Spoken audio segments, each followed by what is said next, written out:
नमस्कार साथियों, आज की इस क्लास में हम लोग जो है 2023 के मोस्ट इंपोर्टेंट करंट अफेयर्स के क्वेश्चन और क्वेश्चन से जुड़े हुए इंपोर्टेंट फैक्ट्स को इस क्लास में पढ़ने वाले हैं। तो चलिए करते हैं क्लास की शुरुआत।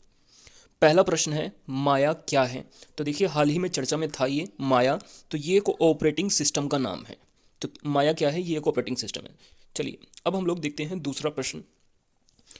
तो देखिए, अगले दूसरे प्रश्न में पूछा गया है निराक्षी क्या है? तो ये भी जो है हाल फिलहाल में चर्चा में सुनने में आया था निराक्षी। तो ये है एक autonomous under water vehicle. Autonomous under water vehicle है कौन? निराक्षी।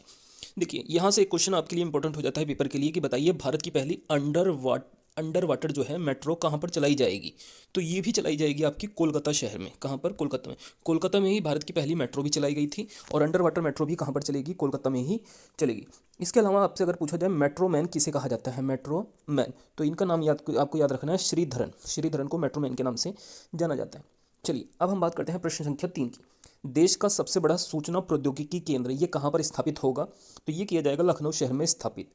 बात करें अगर लखनऊ शहर की, तो इसको नवाबों का शहर भी कहते हैं। बड़ा इमामबाड़ा और छोटा इमामबाड़ा दोनों कहाँ पर स्थित है? लखनऊ शहर में स्थित है। इसके अलावा केंद्रीय औषधि संस्थान भी हमारा लखनऊ में ही स्थित है। नेक्स्ट प्रश्न संख्या 4 है। इसमें पूछा गया है घाटमपुर थर्मल पावर प्लांट ये जो है कहाँ पर स्थित है? तो ये देखिए, हाल ही में ये भी चर्चा में था बहुत ही ज़्यादा। घाटमपुर थर्मल पावर प्लांट ये उत्तर प्रदेश राज्य में स्थित है, उत्तर प्रदेश में स्थित है। इसके अलावा नरौरा परमाणु संयंत्र ये भी कहाँ है? उत्तर प्रदेश के बुलंदशहर में ये नरौरा परमाणु संयंत्र है। चलिए प्रश्न संख्या 5 देखते हैं। यूथ 20 शिखर सम्मेलन 2023 का आयोजन जो है कहाँ पर किया गया है? तो यूथ 20 नाम से शिखर सम्मेलन का आयोजन हुआ है वाराणसी शहर में। वाराणसी शहर को मंदिरों व घाटों का शहर भी कहा जाता है। इसके अलावा काशी विश्वनाथ मंदिर कहाँ पर स्थित है?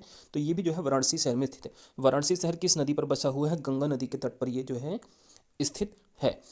इसके अलावा बात करें अगर यूथ से जुड़ा हुआ, तो आपसे पूछा जा सकता है राष्ट्रीय युवा दिवस कब मनाया जाता है? तो ये मनाते हैं 12 जनवरी को स्वामी विवेकानंद के जन्म दिवस के उपलक्ष्य में। और विश्व युवा दिवस कब मनाया जाता है? 12 अगस्त को। दोनों दिवस काफ़ी इंपॉर्टेंट है, राष्ट्रीय युवा दिवस 12 जनवरी और विश्व युवा दिवस 12 अगस्त में। नेक्स्ट अगला प्रश्न है, भारत की पहली लंबी दूरी की रिवॉल्वर का क्या नाम है? तो इसका नाम है प्रबल। प्रबल भारत की पहली लंबी दूरी की रिवॉल्वर है। नेक्स्ट अगला प्रश्न है प्रश्न संख्या 7। भारत का पहला रात्रि स्ट्रीट सर्किट कहाँ पर प्रारंभ किया गया है? तो देखिए, भारत का पहला नाइट स्ट्रीट सर्किट इसका उद्घाटन किया गया है चेन्नई शहर में। तमिलनाडु की जो राजधानी है चेन्नई, इसमें भारत का पहला रात्रि स्ट्रीट सर्किट का उद्घाटन हुआ है। नेक्स्ट प्रश्न संख्या 8 है। भारत का पहला ड्रोन परीक्षण केंद्र कहाँ पर खोला जाएगा? तो ये खोला जाएगा तमिलनाडु में। भारत का पहला ड्रोन परीक्षण केंद्र। तमिलनाडु राजधानी की बात करें तो इसकी राजधानी चेन्नई है। और नीलगिरी की पहाड़ियाँ अगर पूछा जाए कहाँ पर स्थित हैं, तो ये तमिलनाडु में स्थित हैं। और इस नीलगिरी की पहाड़ी की सबसे ऊंची चोटी का नाम है डोडा बेट्टा। डोडा बेट्टा नीलगिरी पहाड़ी की सबसे ऊंची चोटी है और ये दक्षिण भारत की सेकंड हाईएस्ट चोटी है। इसको भी आपको याद रखना है। नेक्स्ट अगला है प्रश्न संख्या 9। 2023 का पॉइंट ऑफ लाइट अवार्ड ये जो है, जो ब्रिटेन देश हैं उसके जो प्रधानमंत्री हैं ऋषि सुनक, उनके द्वारा ये अवार्ड दिया गया है। तो 2023 का पॉइंट ऑफ लाइट अवार्ड मिला है राजेंद्र सिंह को। इनका नाम आपको याद रखना है, बाय ब्रिटिश पीएम। नेक्स्ट अगला बात करें प्रश्न संख्या 10 की। तो एशियाई कबड्डी चैंपियनशिप 2023 को हाल ही में किसने जीत लिया है? तो ये जीता है भारत देश ने। भारत देश ने ईरान को हराकर ये खिताब अपने नाम किया है एशियाई कबड्डी चैंपियनशिप में। कबड्डी के खेल में कितने खिलाड़ी होते हैं? तो कबड्डी के खेल में 7 खिलाड़ी होते हैं और वाटर का पीएच मान भी कितना होता है? 7 होता है। ये भी चीज़ आपको जो है पता होनी चाहिए। नेक्स्ट अगला प्रश्न संख्या 11। भारत का पहला सॉलिसिटर जनरल, भारत का नया सॉलिसिटर जनरल कौन बना है? तो देखिए, तुषार मेहता। तुषार मेहता का कार्यकाल 3 साल के लिए फिर से बढ़ाया गया है। ये भारत के फिर से नए जो है सॉलिसिटर जनरल बन गए हैं, तुषार मेहता। नेक्स्ट अगला प्रश्न है प्रश्न संख्या 12।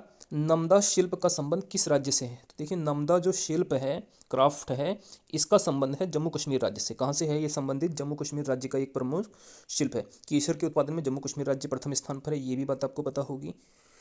तो ये हमारे आज के करंट अफेयर्स के क्वेश्चन थे। एक बार हम जल्दी से इनका रिवीजन कर लेते हैं। देखिए, पहला क्वेश्चन क्या है? माया क्या है? तो ये ऑपरेटिंग सिस्टम है। निराक्षी क्या है? तो ये ऑटोनोमस अंडर वाटर व्हीकल है।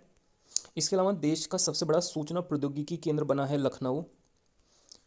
घाटमपुर थर्मल पावर प्लांट स्थित है उत्तर प्रदेश में। यूथ 20 शिखर सम्मेलन 2023 का आयोजन किया गया है वाराणसी शहर में। भारत की सबसे लंबी दूरी की रिवॉल्वर का नाम है प्रबल। भारत का पहला रात्रि स्ट्रीट सर्किट का प्रारंभ किया गया है चेन्नई शहर में। इसके अलावा भारत का पहला ड्रोन परीक्षण केंद्र ये बनेगा तमिलनाडु में। 2023 का पॉइंट ऑफ लाइट अवार्ड मिला है राजेंद्र सिंह को। एशियाई कबड्डी चैंपियनशिप 2023 को जीत लिया है भारत ने ईरान को हराकर। भारत का नया सॉलिसिटर जनरल बना है तुषार मेहता। और अंतिम प्रश्न है, नमदा शिल्प का संबंध है जम्मू कश्मीर राज्य से। किस राज्य से संबंधित है ये? जम्मू कश्मीर राज्य से।